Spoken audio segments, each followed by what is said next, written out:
In this video, we're going to be checking out over 40 more console-compatible ROM hacks that work on Everdrives and other flash cards. This is the third video of the series, but the order that you watch them doesn't matter, so this video you'll be getting the newest hacks. First franchise we're going to be looking at is Paper Mario. The first hack is the Paper Mario Randomizer. This randomizer randomizes the partners, pretty much all the items and badges, and makes you play the game in a completely different way. The randomizer has so many settings you can choose from and actually adds a lot of extra items into the games too. There's item pouches you can find, there's 5 of them, and they each increase your inventory size by 2, making Mario to be able to have a maximum inventory size of 20. There's an item called a Homeward Shroom, which you can use to warp back to whatever starting location that you came from. The map selection screen even shows information about checks in the game. If you're a fan of the original Paper Mario and want to play through it again, I highly recommend checking out this randomizer. Next game we're going to be looking at is Donkey Kong 64.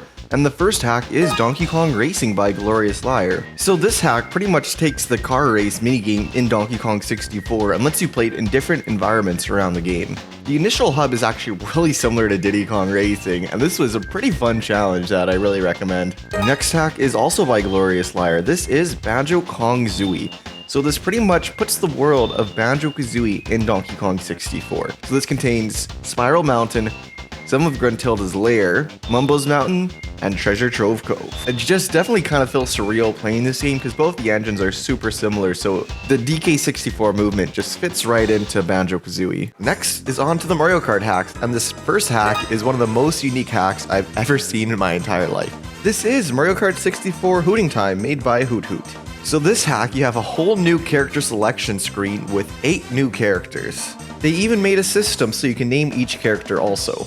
The new menu system seems like it comes straight out of a Flash game from Newgrounds, but this is just the actual game here.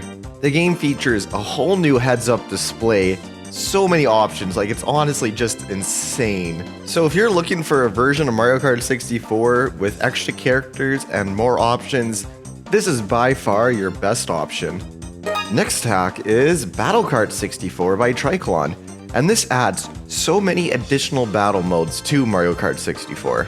The game also lets you play multiplayer with computer players. And when you're playing with computer players, you can set it so that there's only one screen, so you could play this with a full screen if you want. There's the mode Shell Shooter, where you get infinite shells, and you can set the lives to pretty much whatever you want. There's the Bombs mode, and this is your classic Zombies mode. But instead of zombies, the players are bombs. So you start off with one bomb until everybody's a bomb. They also include a Capture the Flag mode, which has a really cool custom flag model in it. There's Keep Away, which is pretty much whoever has the flag the longest. There's Hot Potato, where there was one person that's it, and they have to hit another player before their time runs out or else they'll lose a life. So if you and your friends love Mario Kart 64 multiplayer, this hack is a no-brainer. Now for the Banjo-Kazooie hacks, and first up is Banjo-Kazooie Fort Fun made by That Cow Guy. So this is a Banjo-Kazooie troll hack where just a bunch of really funny, unexpected things happen. If you're in for a challenging level where it's almost like solving a puzzle, I would definitely recommend this one. Next hack is Banjo-Kazooie Cheatos Challenges. So this ROM hack has 6 worlds, all made by different people, so this is a huge collaboration. So each world only contains 20 notes and 2 jiggies, so they're all pretty small, but all the worlds are a lot of fun, and there's a lot of variety since it was made by a bunch of different people. Next mod is Banjo-Kazooie featuring Minecraft by Freerunner guys. So if you're a fan of Banjo-Kazooie and Minecraft, this is definitely the mod for you. This is one of the bigger ones too. This will probably take you at least a couple hours to complete. This next hack is Banjo-Kazooie Cutthroat Coast. So the project lead is Retro Nuva 10, but this was made by a community of people. So this hack is the most official looking Banjo-Kazooie hack I've ever seen. This hack really looks like it was made by Rare. It plays like it was made by Rare. So if you're looking for a Banjo-Kazooie hack where it really feels like a sequel or really feels like Rare made it, this is the hack for you. And this was the first hack where your notes save, and some of the other hacks on this list, since this is the newer hacks, your notes will be able to save on also. Next is the Banjo-Kazooie Randomizer made by Giant Jigglypuff. You can make it so all the collectibles are randomized together, so therefore an extra life could be a spot where a note is. You can change the colors of Banjo-Kazooie, and you can even change the skybox colors also. You can also randomize the loading zones too. This can make for an incredible challenge. So if you're looking to play Banjo-Kazooie again, but maybe spice it up a little bit, I highly recommend this Banjo-Kazooie Randomizer. And the rest of these Banjo-Kazooie hacks are all made by Mark Kurko. And his first hack we're checking out in this video is Banjo-Kazooie Snow Globe Village Remake. So for those of you that don't know, the first Banjo-Kazooie hack ever made was Banjo-Kazooie Snow Globe Village. But Mark Kurko completely remade this hack, and the remake is incredibly cool. It really shows just how far Banjo-Kazooie modding has come. This remake just contains a bunch of custom assets. Really recommend this one. Next mod is How the Grunch Stole Christmas. So this mod is based off of the book How the Grinch Stole Christmas from Dr. Seuss. So this is just a solid Christmas hack to play during the holidays that has pretty nice custom assets in it. These next hacks come in a series, and this is the Kurkoin Quest hacks. These hacks include Snacker's Coral Bay, Frost Woods, Splash Mountain, Gruntylvania, and Kiddy Kingdom. Each one of these hacks are around the same length and would probably take you around 40 minutes to complete. And they're all just really solid single worlds. Mark Kurko has made so many impressive hacks. If you're just looking for a solid single level to play for an hour or so, you really can't go along with the Kurkoin Quest hacks. Next up is for some Ocarina of Time hacks. The first one is called Indigo, made by Kenton M. So this is just a demo that was released, but the demo is incredibly cool. It features a Rock's Feather, so you can get an extra jump, water bombs, remote bomb juice. It'll probably take you about 2 hours to complete the demo, and if you're looking for more Ocarina of Time, I'd highly recommend this hack. The next pack is Sealed Palace, and I played the first 4 hours of the game, but this game is just massive. It would probably take you around 30 hours to complete. It has loads of cutscenes, and it just seems really official. It seems like what Ocarina of Time would have been in like an alternate dimension. If you're looking to kind of have that feeling of playing Ocarina of Time again for the first time, I would highly recommend checking out the Sealed Palace. Next is Ocarina of Time Gold Quest, made by Anderson. So this is like an alternate, harder version of Master Quest, and this game is incredibly difficult. I probably wouldn't recommend it unless you have a couple randomizers under your belt of Ocarina of Time already. But if you played through a couple randomizers, you're very familiar with how all the items work in Ocarina of Time, I couldn't recommend this one enough. Next game is Pokemon Stadium 2. Pokemon Stadium 2 is one of my favorite games to play with friends right now, and these two mods spice up the game a little bit for a nice change. The first mod is Mord's Moveset. This adds in all the legendaries into the rental Pokemon, and all the movesets of the Pokemon are replaced by movesets that were heavily inspired by the site Smoggin University. So if you want to have a battle with competitive movesets in Pokemon Stadium 2, this mod is the best way to do it. The next Pokemon Stadium hack is the Pokemon Stadium 2 Randomizer by Dunsclinch. So this randomizes all the rental Pokemon and gives them random moves. And Pokemon can have moves that they normally wouldn't even be able to learn. I like to do 6-on-6 battles with my friends, and we pick 6 random Pokemon with a random Pokemon generator. It's just another way to experience Pokemon battles in Pokemon Stadium 2. And now for the final game, Super Mario 64. This is Gamma 64, made by iProgram in C++. This is a beta-inspired Super Mario 64 hack. This hack is huge, it contains 72 stars, so overall this is one of the longer hacks. The difficulty is pretty easy, so if you're not the best Mario 64 player, you should have no problem beating this one. All the beta-inspired stuff is really well done, and it does look really official. This definitely looks like it could totally just be an old build of Mario 64. The next hack that we're going to be looking at is also semi-beta inspired. This is the Magical Lands, made by Popra Mayro 46. It contains the first 5 levels of Super Mario 64, kind of remade and reimagined, and this one is definitely one of the easiest hacks I've ever played. So if you're looking for a sequel-esque experience for Mario 64 with very similar difficulty to the original, I can't recommend the Magical Lands enough. This next hack is Beyond the Cursed Mirror, made by Rovert. So I ended up streaming this hack, and it took me 22 hours to complete. So this is pretty much a whole new full-fledged game. This game has a really cool badge system, and it even has alternate costumes for Mario to collect. This game is just massive with 120 stars, some super cool power-ups, and just overall, just such a well-designed game. This is definitely one of my favorite hacks I've ever played. It is very difficult though. I almost gave up on this hack. One level in particular took me about 3 hours to complete. So if you like Mario 64 and you're looking for a challenge, this is probably by far the best ROM hack on the list, but if you've only played through the original Mario 64 once or twice, this game would probably be too difficult for you. This next hack is Dog Collab. So this is a huge hack that's a collaboration of over 10 people.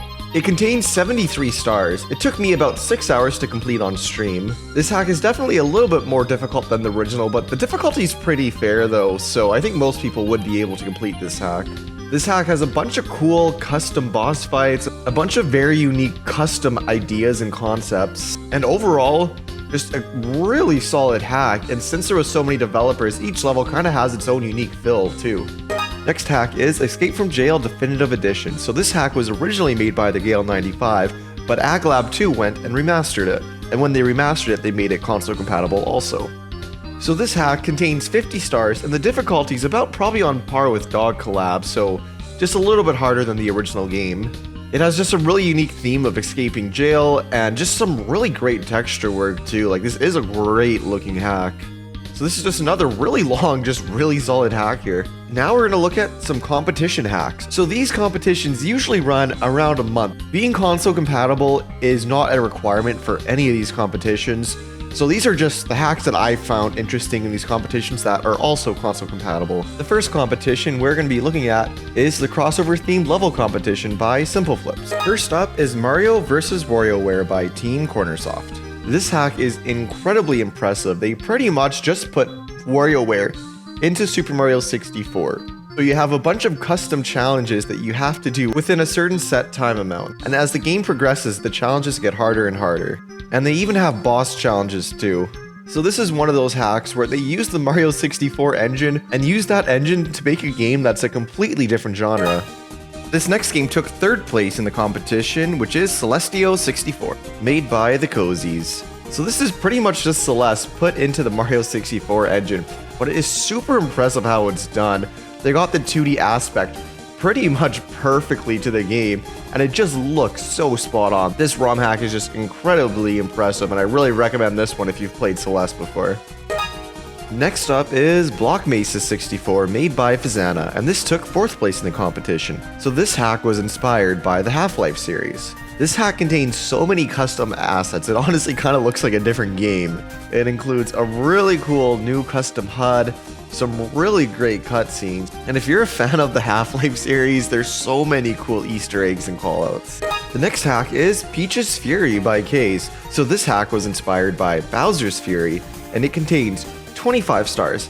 The cool thing about this hack is the stars don't kick you out, so it almost has a little bit of like a Super Mario Odyssey vibe, and it's just a huge level too, where there is music transitions, and just the scope that this is only one level is very impressive. This hack's pretty short, would probably only take you 25 minutes to complete, but it's definitely one that's worth checking out.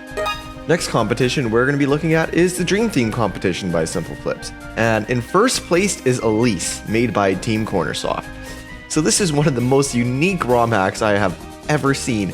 It has such a compelling story, and the texture work and aesthetic in this hack is like none I've ever seen. This is by far one of the most unique ROM hacking experience you're gonna have. So this is one I'd highly recommend if you're looking for something that's a bit different.